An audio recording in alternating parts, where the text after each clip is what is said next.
unless it's your immediate family, that's the only time you'll ever find somebody to say something to the police. But if you just know those people and you've actually seen the crime, you won't have anybody step up or say anything. And that's why 90% of these murders don't get solved. These murders are so random. So who's to say that, you go and you snitch, then you'd have to go to court. Who would say that you'd be protected, right? So I think the fear definitely is there, right? If the police can't solve 20 to 30 murders, who's to say that they're going to protect you if you stand in trial? I think the police have definitely, been doing whatever they can. A lot of the times it's difficult because there's communication's not necessarily as at the level that it should be sometimes, and so the police are trying to reach out to the community and get people to talk. But at the same time, some community members are reluctant or they don't feel safe enough to actually, call in and tell the police what they know. Solve the murder, and that's your job. That's the only thing that you're supposed to do. And these guys, I don't know what it is, their main goal is to convince the public that all of these murders were drug related and we should not take them as serious as other murders. That is what they're trying to do, and I believe they accomplished their goal. My brother never had criminal history in his life. He doesn't drive, he doesn't even have a traffic ticket, parking ticket, doesn't have that. And out of the blue to say, oh, this guy was part of a drug-related slaying,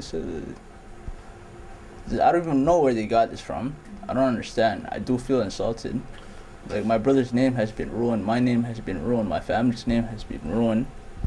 There may be evidence in any one of the cases, and the police may have an idea about who's involved, but without the necessary information, a charge cannot proceed. Well, obviously, until a case is solved, the case will always remain an open investigation. The police will continue to try and identify and gather any new information or evidence. Charges, the immediacy of the charge, obviously, the sooner we can bring closure, the sooner the family has that opportunity to come to deal with the terms of the case. So we certainly understand the sense of urgency on the part of the family.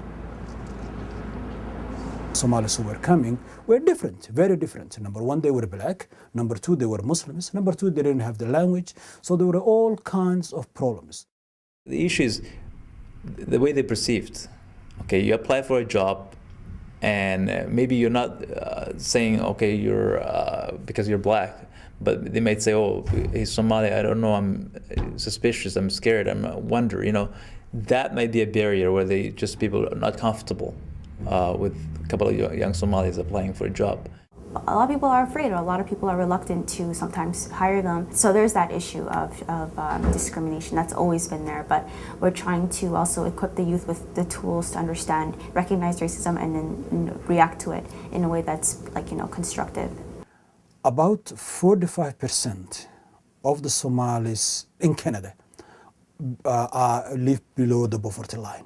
Is at the poverty line or below, about 45%, as opposed to, I think, about maybe 20 in the rest of Canada. The unemployment rate is way higher. It is only about maybe 7% in Canada, but it is double of that or triple of that. Some of the kids who graduated from the university are claiming that they are not getting jobs. In fact, and that is in fact a very, very sad situation, because when we were pushing the Somali families to send their children to school, in fact, we were not even thinking about that. My role and all this were just put them in university. But now, quite a few are graduating. And they are not as successful in the job market. And that is, in fact, very discouraging, extremely discouraging. So that has to be dealt with as well. So not only from the education side, but also from employment. That has to be taken into account. So yes, racism is still there, over-identification is still there. That whole culture is now being labeled. At one point you would say, oh, there's Vietnamese, there's trouble. Now I'm hearing, and I just heard this afternoon, oh, those Somalis, they're trouble. So the community is they're victimized twice now. They're losing their own kids. They're also being loosely targeted with a label that most of them don't deserve. I think if we look back, when the first Vietnamese boat landed in Canada, the brutality rate was really, really high within their community. I think right now it's just part of our integrating process. Many comparisons have been drawn between the Vietnamese and Somali communities in Canada. A 2011 article in Maclean's magazine says the East African immigrants are following the earlier footsteps of the Vietnamese boat people. Sergeant Jim Peebles of the Edmonton Police has been quoted as saying he sees parallels between Somali gangs and the Vietnamese gangs that operated in Edmonton in the 1990s. Peebles says, "For the Vietnamese, it just took time and they've moved on. Perhaps that will be the same for the Somalis." Some members of the Somali-Canadian community say they don't like how the murders have been portrayed in the mainstream media and how the deaths are often perceived as a Somali issue. And the vast majority of the youth that were killed are from Canada. They were most of them were born in Canada. Plus, they say another Somali, even not saying Somali-Canadian.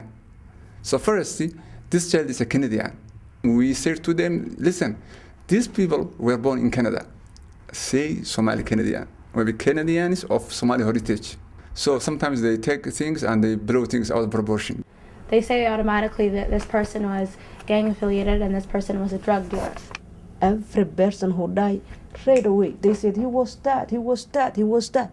They have Edmonton Sun. That newspaper is evil in the earth. Here's an example of an Edmonton Sun article from April 2010. It's about the death of Abdinasser Deary.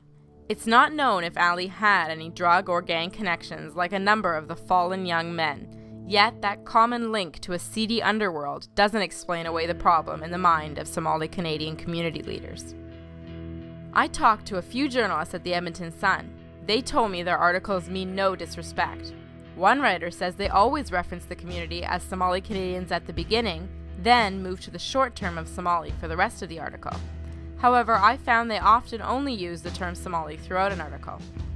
They pointed out that they would never label a death as being drug or gang related without attributing it to the police. They also said to remember that this is the Sun newspaper brand and it's no secret that they over-dramatize certain details, but that's their style. It doesn't mean they lie or publish false information. A lot of the times in the media, it makes it seem like, okay, what's the community doing? You know, are they kind of seem like they're not doing much? But just because we're a bit under the radar doesn't mean that, you know, positive things aren't happening. There's a lot of great things happening, and we're really working to try to work towards some solutions. The community has not just stood by and watched. They've come together to organize anti-crime campaigns and hotlines, as well as events across Canada called Journey for Justice. Families who have lost their sons, especially mothers, come together to share their experiences and encourage action. Things will change, things will get better, but first it has to start within the home. Most of our families do have many kids, and our divorce rate within our community is really high.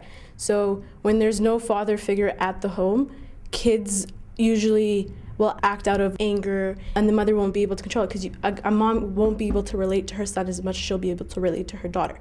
So once that changes, I think we have to change our community. Our community is really, we might think that it's connected, but we really aren't. We bring back our tribal backgrounds, we bring back our beliefs from back home that has separated our country and bring it to Canada.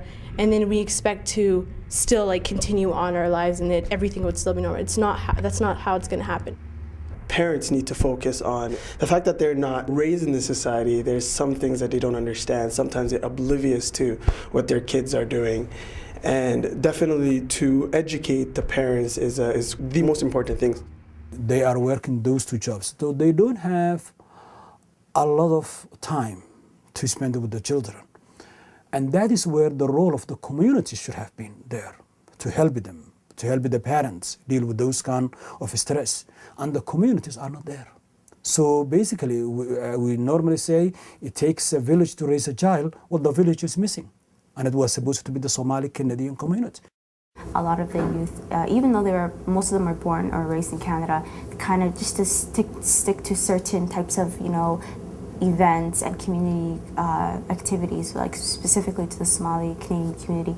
We wanted them to begin to kind of broaden their horizons and get involved in like Edmonton, you know, as a whole, and kind of see themselves more as just being, you know, Somalis in Canada, as actually being, you know, Edmontonians, Albertans, Canadians, and global citizens. We didn't come here as immigrants, as economic immigrants. We came here as asylum seekers. Basically, we were running. So it will probably take us a little bit longer than it took other people who immigrated as an economic immigrants, but we will catch up. I think it's just part of the learning process that these killings are happening. 5 years down the road, we might slowly start integrating. Our process might be a little bit smoother than it is right now.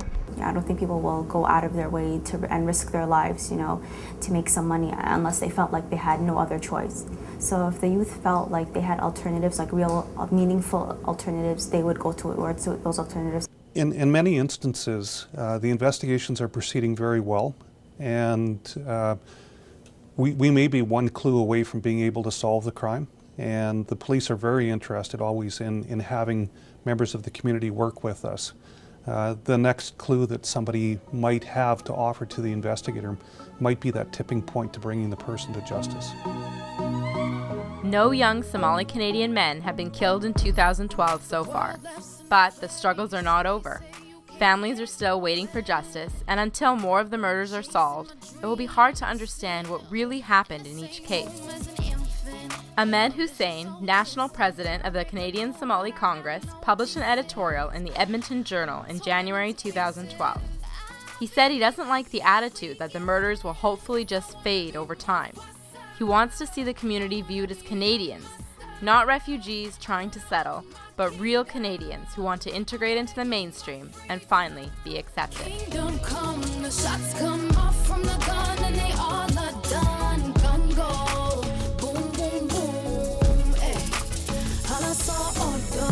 Blood shed on the floor from the warlords, and we can't go home.